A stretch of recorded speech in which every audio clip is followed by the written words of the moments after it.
चलिए आज हम डिस्कस करेंगे magnetic field of a moving point charge. Last time में हमने लॉरेंज फोर्स डिस्कस करा था।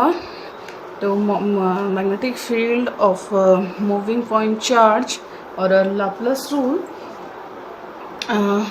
Suppose we have a charge Q है जो आपकी इस डायरेक्शन में विथ वेलोसिटी v मोशन कर रहा है। सपोज इस पॉइंट पे हमें क्या निकालनी है, इसकी इलेक्ट्रिक फील्ड इंटेंसिटी। तो हम लोग अगेन एक लूप बना रहे हैं हम, and suppose the angle of this point P from this center of this charge is theta and this distance is r.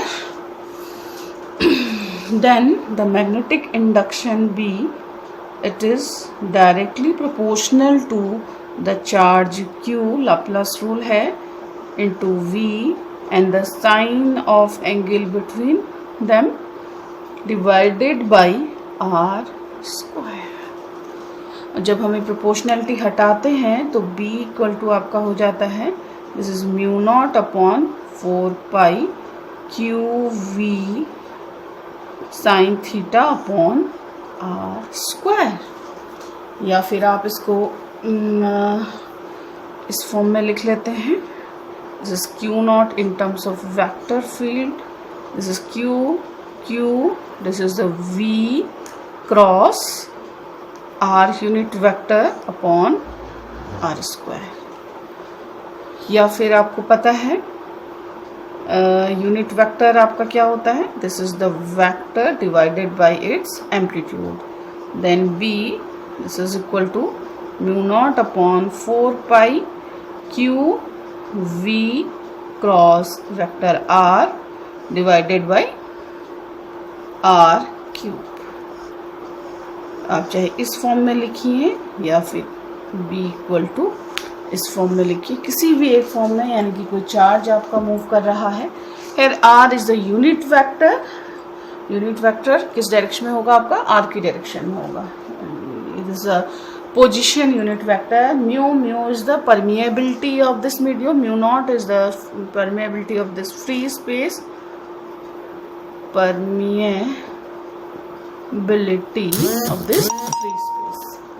Okay, तो ये कुछ आपके जिस तरह से म्यू और म्यू नॉट अपॉन 4 पाई यहाँ पे हमने अप्लाई कर रखा है, सेम है जैसे आप कूलम्स लॉ में हम लोग 1/4 पाई एप्सिलॉन नॉट अप्लाई करते हैं, उसी तरह से यहाँ पे एक कांस्टेंट दिया गया है। तो ये तो हो गई चार्ज की बात। अब सपोज इस इक्वेशन को मैं ऐसे ही रख रही हूँ, इसके बाद एक इम्पॉर्टेंट आपका आता है, this is the Biot Savart rule, काफ़ी इम्पॉर्टेंट है। This is the Biot Savart rule. This means suppose we have a current carrying conductor, I current is flows through it and this one is direction. Suppose we take a very small segment dl here, एक segment यहाँ पे हमने ले रखा है।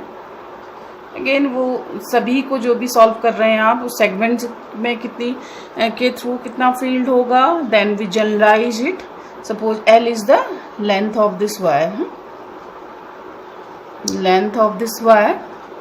रो I think A से शुरू करें, A is the cross sectional area of this wire, and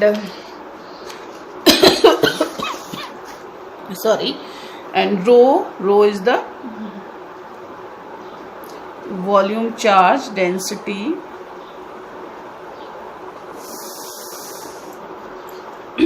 Q is the charge, total charge flows through this wire of length L. Okay. I is the current flow, this one. Suppose we take an example, and suppose we take this segment L and we want to evaluate the magnetic field here, जो कि इसके साथ कितना angle बना रहा है, theta, यानी कि पी पॉइंट पे हमें इसका मैग्नेटिक फील्ड निकालना है। ठीक है, तो यहाँ पे डीएल हमने लिया है। अगेन मैं आपसे कह रही हूँ एक स्मॉल सेगमेंट है। देन यहाँ पे स्पेस कम है, तो यहाँ पे हम लिखेंगे, अब हम निकाल रहे हैं the charge crossing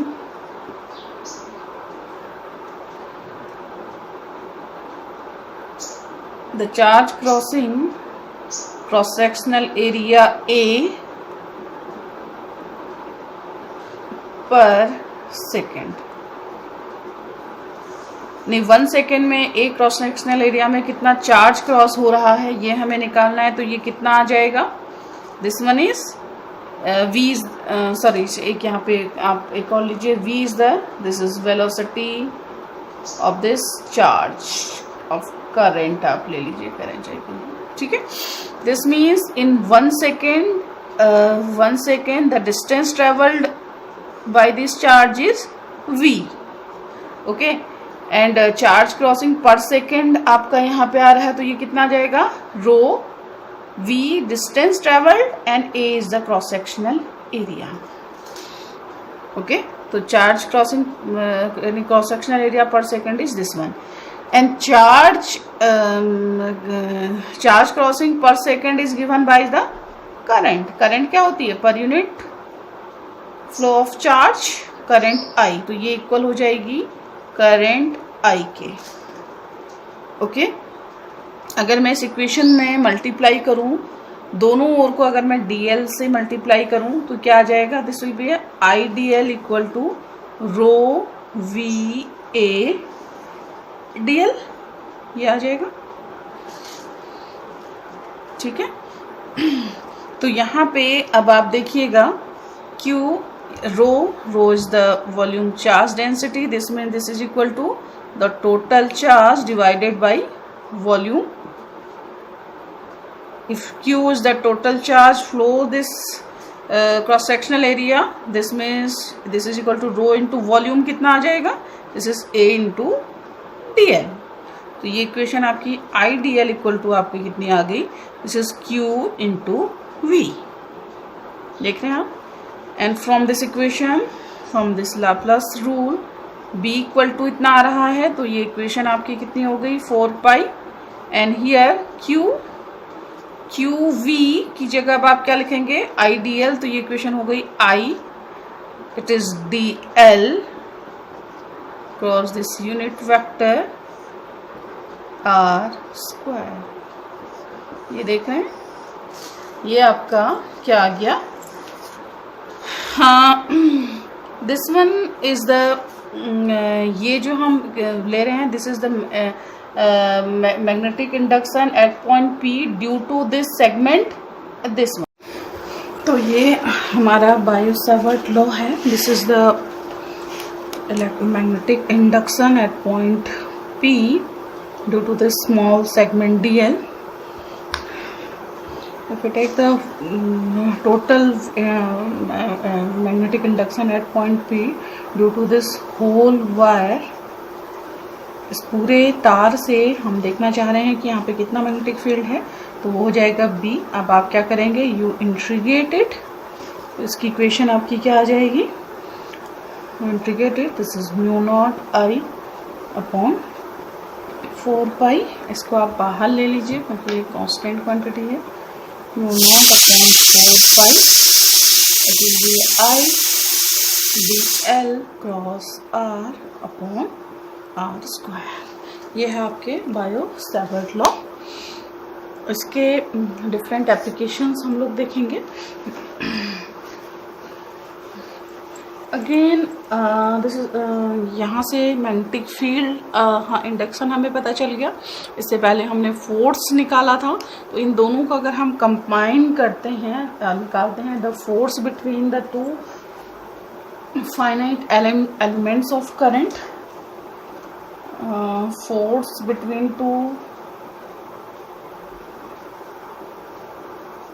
between two current element, इसे हम बोलें करंट एलिमेंट मीन्स कि एक कॉइल आप कह सकते हैं ये है और दूसरी कॉइल है आपकी कुछ ये, आप कहिए दो कॉइल हैं, इन दोनों में एक कॉइल फर्स्ट हम इसे बोल रहे हैं, सेकंड ये बोल रहे हैं। तो यहाँ पर एक वेरी स्मॉल इस पे आई करंट फ्लो हो रही है, I1 कह लीजिए, इस पे I2 करंट फ्लो हो रही है। तो यहाँ पे इस L लेंथ का जो हमारी कॉइल है, यहाँ पे एक सेगमेंट हमने लिया है, this segment is DL1 and same here segment is DL2। तो दो सेगमेंट हमने ले लिए हैं और इन दोनों के बीच की जो डिस्टेंस है वो क्या है, R है। तो फर्स्टली हम लोग सेगमेंट 1 ले रहे हैं। सपोज सेगमेंट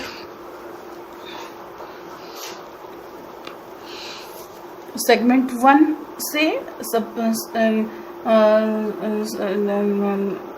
और ये जो करंट एलिमेंट होगा ये कितना हो जाएगा इसका, this is I1 DL1 and here is I2 DL2। Okay, then by the magnetic induction, क्या हो रही है, द मैग्नेटिक इंडक्शन